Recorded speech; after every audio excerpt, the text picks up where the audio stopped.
The Sharks continue to whittle down their roster as they get closer to a final 23-man group.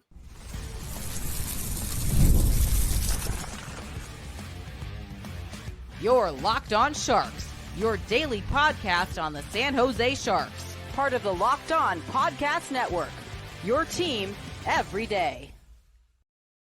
Hello, welcome to Locked On Sharks, the premier hockey podcast covering your favorite team in the Bay Area. My name is JD Young, caretaker at the Reef, also the co-host of Locked On NHL.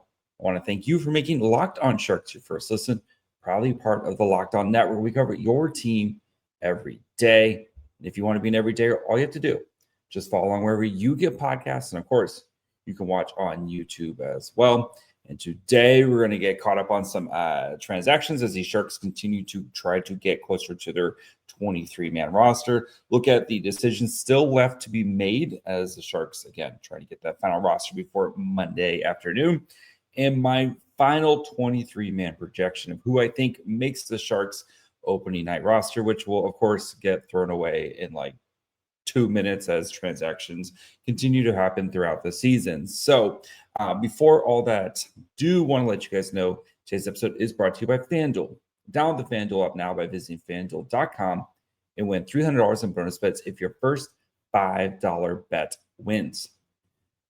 So we had, of course, Sunday morning, the Carl Grundström trade. I did a 10-minute episode about that. But, Carl Grundström and Artem Girav, both now part of the Philadelphia Flyers organization. Grundström, of course, placed on waivers right away as the Flyers look to create space and flexibility with their organization. And the Sharks getting back Ryan Ellis, who, again, has not played a hockey game since 2021. Would be shocking to see him out there playing a hockey game right now for the San Jose Sharks. So, and a move, and we discussed about it, right, to open up the pathway as the Sharks dump 2 contracts to get one back, opening up the pathway for both Michael Misa and Sam Dickinson to be on this roster. So that was kind of the, I think the first big domino for the Sharks is, again, having to get rid of at least one contract. And the Sharks did that with the Carl Grundström trade. And also they got a 2026 6th-round pick back, which I'm sure the Sharks will use for ammo to do something else with, whether it's part of a bigger trade where they're getting something else back and they have to give up a little bit there, or whatever it is. Mike Greer will find a good use for that 2026 6th-round pick. So that was, of course, the big news for San Jose. They also had a couple different transactions to send guys down to the minors for the Sharks. So we had Quentin Musty, who had a very strong camp and, was thought to be a potential, guy to make it, but, among one of the last cuts. And I don't think that's any detriment to Quentin Musty. I thought he had a really good camp. But as I've said, spending some time in the AHL for Quentin Musty is probably the best move, right? Where he can go down there. He's going to be playing top 6 minutes. He's going to have a big role with the Barracuda. And it would be nice to see him kind of dominate against other men, in what's a developmental league in the AHL before playing in the NHL. So I think it's it's the right move for San Jose as they continue with Quentin Musty in his development. So I like that. Same thing, Cam Lund. Also sent down to the AHL, where he is going to go through the same thing. Again, I've said it a bajillion times, the Collin Graf path to success. Wouldn't be surprised if we see Lund up here maybe halfway through the season as he goes out there and kind of polishes off his game, rounds out his game. And, I think while they're different players, Collin Graf and Cam Lund, Graf is definitely more kind of a little bit more defensive oriented, a little bit more of that Swiss Army knife type of player where he can play a bunch of different roles. Cam Lund, I think, is a much more offensive player. You can see much more goals from, but again, needs to kind of, if you're not scoring goals, what else can you do for me? And I think spending some time for Cam Lund down in the AHL, he'll be perfectly fine down there. So like those moves from the Sharks there. Pavel Regenda was also placed on waivers, even though, coming off his 4-assist night on Friday night against Vegas. So he was placed on waivers, and we won't know until Tuesday afternoon or Monday afternoon or Monday morning, about 11 a.m. Pacific time. Sorry. I guess it's Monday afternoon, whatever, other time zones, unimportant time zones, if you will, what Regenda's future is. But assuming he slides through waivers, he'll be back on the Barracuda. And I do expect Regenda showed a lot. And I do think he will get some time in the NHL this year, more than deserving to get time in the NHL this year. So kind of like Walker Dewar last year, who we saw, like the Sharks claim, wouldn't be surprised if, spend some time up in the NHL this year. So, and then Colin White, noted veteran, also he cleared waivers, was assigned to the San Jose Barracuda. He's going to play a big role with the Barracuda. Would have liked to see him in the preseason a little bit more, but he's going to have a big role. Like, he's a veteran. You know exactly what you're getting from Colin White. And I think that's probably your second line center on the Barracuda, to be honest. And he should have a big season with the Barracuda. And probably going to have some of the children on his wings. And last year he had a really big impact on Bordeleau. You saw, like, when Bordeleau and him played together, they had really good chemistry. So those are, and of course, some of the guys who we saw transactions from, like Jacob Skarek and some of these guys who were called up, also sent back down to the Barracuda as well. So we're getting closer to this final roster here, as the Sharks have continued to make some moves, try to get to that 23-man roster. So it does, while not official, two players are not on the Sharks roster right now, that both players would have to clear waivers, and that's Igor Afanasyev and Jack Thompson. I know that Shang Peng wrote about Afanasyev going to IR, and it looks like, my guess is both Afanasyev and Jack Thompson will start the season on IR. So both these players, they will still on the Sharks roster, but they don't count towards the 23, just like all the, just like Logan Couture, all Carey Price, Ryan Ellis, these guys, they're on the 50 contracts, but they don't count towards the 23. So my assumption is that these players are going to start the season on IR. When they get healthy, the Sharks will make some decisions. And as a reminder, both these players will have to clear through waivers to get onto the San Jose Barracuda. So again, as of I'm recording this about 5:30 Pacific time on Sunday night, neither one of Afanasyev and Jack Thompson are officially on the Sharks roster right now. So I'm guessing that they are on IR. So we'll see. That kind of clears up a little bit of what the Sharks have to still decide here, but does give them a little bit of wiggle room, at least to kind of start out the season right, by placing both these players on IR. And then when they're healthy, they have a couple of options where they could give them some time. They can loan them to the Barracuda for rehab assignments for both these players. So maybe they can, as a way to kind of draw it out. And I think it's like 5 games or 2 weeks, if I recall correctly, somewhere around there, where they can play on the Barracuda before actually having to get processed with the Barracuda. But it does still kind of mess with your roster a little bit there as well, with where if they're down there. So my assumption is, if once they're healthy, both these players will most likely get placed on waivers. And the hope is that during the season here, when teams are kind of in the middle of it, less likely to kind of get claimed and more likely just to kind of use your guys. Not that way, they're not kind of throwing guys in here at the last second. So we're going to look at what's left to be decided, look at some of the decisions the Sharks have to make as they, again, try to get to their final 23. We're going to look at all the kind of the bubble players here, and then we will make I'll make my final 23 projection, which 100% will be wrong, plus my projected lines for Thursday's game. So we'll get to all that here in just 1 second.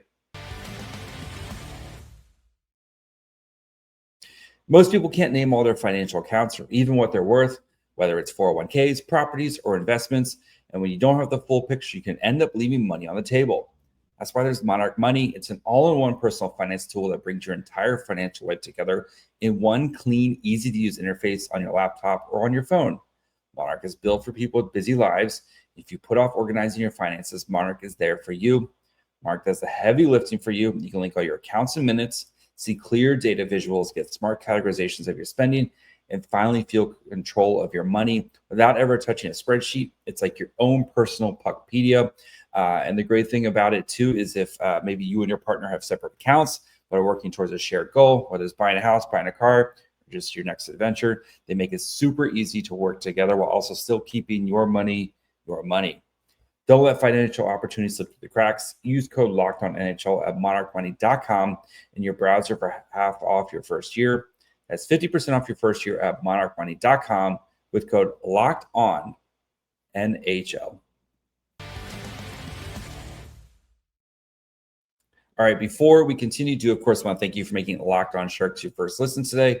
For your second listen, check out the all-new Locked On NHL game night. Every game, every night until a Stanley Cup champion is crowned. Get local analysis on a national scale. Find NHL Game Night on Locked On NHL on YouTube, wherever you listen to podcasts. So, who's left? What do we still have to decide here? So as we're recording this right now, the players still on the San Jose Sharks roster as they kind of continue to trim things down. So Ethan Cardwell was the forward group here in alphabetical order. So Ethan Cardwell, Macklin, Celebrini, Ty Dellandria, William Eklund, Adam Gaudette, Barclay Goodrow, Collin Graf, Philip Kurashev, Michael Misa, Zach Ostapchuk, Ryan Reeves, Pavel Regenda, because he still hasn't cleared waivers, Jeff Skinner, Will Smith, Tyler Toffoli, Alexander Wenberg, and then defensively, Luca Cagnoni, Vinny Darnaz, Sam Dickinson, Ryan Ellis, who of course is is an IR, will be on IR, not playing for the Sharks, Mario Ferraro, John Klingberg, Nick Leddy, Timothy Liljegren, Shakir Mukhamadulla, and Dmitry Orlov, and then the goalies Askarov and Nedeljkovic. So we kind of know the battles here, right? So guys like Ethan Cardwell, bubble guy right there. That Zach Ostapchuk, bubble guy right there as well. I'm going to put Collin Graf in that same category among the forwards as kind of a bubble guy right there, just because of his ability, since he's still waivers exempt, he can go down to the NA. He can go down. You have Michael Misa, who's just like Sam Dickinson. Both these guys are either NHL or they have to go back to the OHL, and we're assuming they're going to get their 9 games. And just as a reminder, with the 9 games, the reason why it's 9 games is basically once they play their 10th game, their contract kicks in. So their first year of their entry-level contract kicks in once they play their 9 games, since they both signed their contracts before they turn 20, right? Michael Misa is 18. Sam Dickinson signed his last season as an 18-year-old. Sam Dickinson's contract slid last year. He was officially signed, but he played the entire season with the London Knights, so his contract doesn't start. Once they play that 10th game, as either an 18 or 19-year-old, their contracts officially go into effect. They go towards their 50. The clock starts ticking until those contracts expire. So that's why that 9 games is such a big deal, where it's kind of that 9-game audition. Reminder, a couple years ago, right? William Eklund, after he was drafted, he played his 9 games. Then he went back to Sweden. Then the following season, right, William Eklund played the entire season in the AHL until the end of the season, where he played 8 games in the NHL and then sent back to the AHL. So that way his contract wouldn't kick in. That's why William Eklund, it feels like William Eklund's been on his ELC forever, because they've slid his contract 2 years. And that's why William Eklund's entering the last year of his ELC. And then next season, of course, he'll start his brand new 3-year deal at, was it 5 point whatever million. So that's why that 9-game audition is big, because if Misa and Dickinson play well, right? The thought is that they'll stick around and continue throughout their season. If they struggle, then they have to go back to the OHL because that's part of the CHL NHL agreement. So, but Cardwell, though, right? Of course, like he still is waivers exempt. He can go back to the AHL without having to go through claims. Same thing with Zach Ostapchuk. Both those guys waivers exempt. So you kind of feel like it's with the way things have worked out, where it does feel like those guys are probably going to be on the outside looking in, especially because the Sharks didn't make any other moves today on Sunday to try to clear roster spaces for them, right? And you assume the Sharks are going to probably take more defensemen, kind of as many possible defensemen as possible, especially with Sam Dickinson and some of the other veterans that they have on the roster.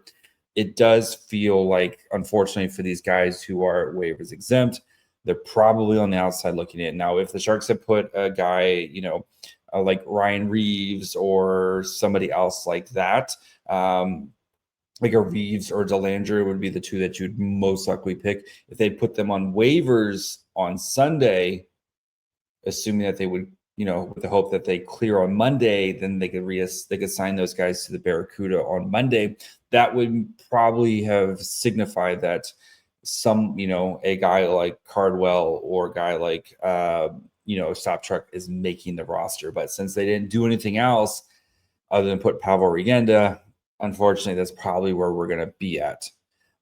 Defensively, again, if the Sharks are, if they put Jack Thompson on IR, as it looks like they're going to, they don't really have to do anything, right? Because you can roll in with Vinny Desharnais, Sam Dickinson, Mario Ferraro, John Klingberg, Nick Leddy, Timothy Liljegren, Shakir Mukhamadullin, and Dmitry Orlov. That gives you 8, which is what I think the Sharks are going to carry on their roster right now defensively, and gives you a little bit of flex. It gives you, like with Dickinson, where maybe you try to stretch it, as we've talked about before, you try to stretch out those 9 games as long as possible, where he's, not playing every game right away. And they're trying to kind of ramp him up to be an everyday NHL player, and just gives them a little bit more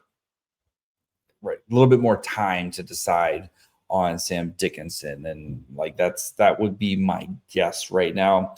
And then when Thompson gets back, you can kind of maybe have a better decision on what you're going to do with Sam Dickinson, or you make a trade elsewhere. Like, it just buys you some potential time here with them. So that's probably what we're going to see defensively. Like it's and unfortunately, that's just kind of what it is. So yeah, I'm going to make my final 23-man projection here.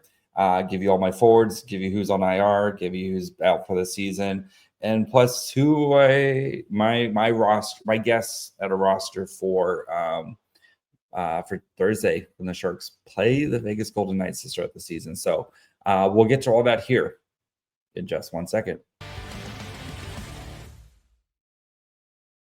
The NFL season is here, and FanDuel is an offer you don't want to miss. Right now, new customers can bet just $5, get $300 in bonus bets if you win. That's right. Pick a bet, put down $5, and if it hits, you unlock $300 in bonus bets to use across the app. Great thing about FanDuel, gives you so many ways to play.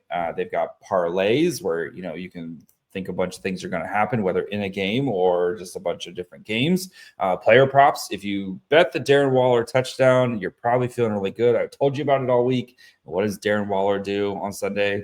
He scores a touchdown. And even follow the lines during the games. So maybe you have the Broncos coming back over the Eagles. You're probably feeling pretty good. So whether you're a casual fan or love diving into the stats, FanDuel makes the game day experience so much better. So what are you waiting for? Visit FanDuel.com to download the FanDuel app today and get started. I'm also super excited to tell you about my favorite pair of jeanswear brand, Doer. I've been living in their performance denim straight jeans, and as fall is approaching, it's time for new jeans, people. Honestly, they've completely changed the game for me. I love my Doer jeans because they look great, right? It's very important that your jeans look good, but 2, they feel great. They have 5 times the stretch of traditional denim. They're stretchy without looking stretchy. They feel and they have the comfort of athletic wear, but again, give you that jean style, the best of both worlds. And there's a reason why they call them the world's most comfortable pants. Don't take my word for it. Go try on a pair for yourself.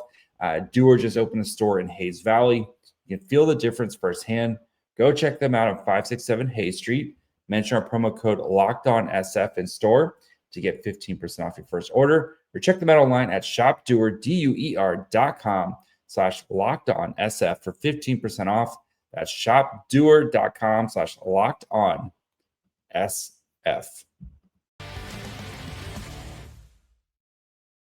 All right, let's finish up here by going through my official 23-man roster projection here, which 100% I'll probably get something wrong. So among the forwards, Macklin, Celebrini, lock. Dellandria, William Eklund, Adam Gaudette, who had himself a really great preseason. Barclay Goodrow, Collin, Graf. I think Graf gets it over Ethan Cardwell because, again, I think Graf just gives you a little he kind of gives you a lot of different things. And not to say Ethan Cardwell doesn't, but we've seen Graf do it at the NHL, and he's already gotten a lot of PK minutes, and he's expected to be kind of one of the Sharks' top PKers this year. And again, not to say I don't think Ethan Cardwell can't do those things, but Graf has already done it right now. So I think Graf gets that spot right now. Philip Kurashev, who's been playing top line minutes practicing with Celebrini and Smith. Michael Misa, Ryan Reeves, Jeff Skinner, Will Smith, Tyler Toffoli, and Alex Wenberg. So I think you're going to go with 13 forwards would be my guess, right? So 13 forwards, 8 defensemen, that gets you to 21, and then your 2 goalies get you to 23. So this is I'm assuming that's how they're going to kind of go about it here. So I don't think there's any surprises here. Like I said, if we'd seen Ty Dellandria or Ryan Reeves get put on waivers on Sunday, that probably opens up a roster spot for somebody else. But since they didn't do that, I feel like this is probably your group of forwards going into opening night. So defensively, again, Vinny Desharnais, Sam Dickinson, Mario Ferraro, John Klingberg, Nick Leddy, Timothy Liljegren, Shakir Mukhamadullin, Dmitry Orlov, and then your goalies Yaroslav Askarov and Alex Nedeljkovic. Jack Thompson kind of being that last man who just missed the roster. Probably starting on IR, and then when he's healthy, the Sharks will make a decision where, again, trade somebody, put Thompson on through waivers to try to get him to the Barracuda, which I'm pretty confident that he'll slide through the Barracuda and slide down to the Barracuda. Unless somebody has some catastrophic injury at the exact same time, maybe that happens. But I do think Thompson's a pretty safe bet to get down to the Barracuda. And then the goalies that we've known that's the goalie tandem since they traded for Nedeljkovic, since July 1st or whenever the Sharks traded for Nedeljkovic. We've known that's been the goalie tandem. We knew that's going to happen. No surprises there. I think the big surprise will be just who starts on Thursday. But yeah, those two guys, they're going to split games. That's going to be your goalie pairing right now. So, and probably for a good, hopefully the whole season. So, on IR, so Igor Afanasyev and Jack Thompson, those will be short-term IRs right there. So neither one of once, I think it's 10 days that they have to miss before they can come back. Out for the season. So not long-term IR, 2 different things. So, but Logan Couture, Ryan Ellis, and Carey Price are going to be out for that is all just dead cap money there.